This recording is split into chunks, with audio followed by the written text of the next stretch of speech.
This is TWiT. Right, this is a feature that's not brand new to Windows 10, but I feel like we don't talk about it a lot, and some people may not even know it's there. I'm talking about Quick Assist in Windows 10. So if you knew what remote assistance was in previous versions of Windows, the successor to that is called Quick Assist.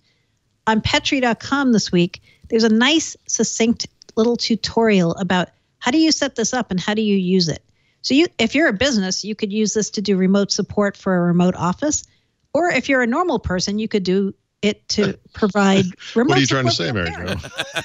You're not a nerd.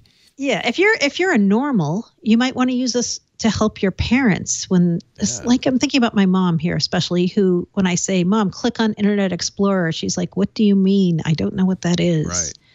Nice. So you could use it for that too. If she were on Windows 10, she's not on Windows 10 yet, but that's going to have to happen by January next year. So yeah, Quick Assist, if you kind of are rusty about it or never heard about it or want to see a really easy, fast tutorial, go to Petri.com and they've got a little post up there about that.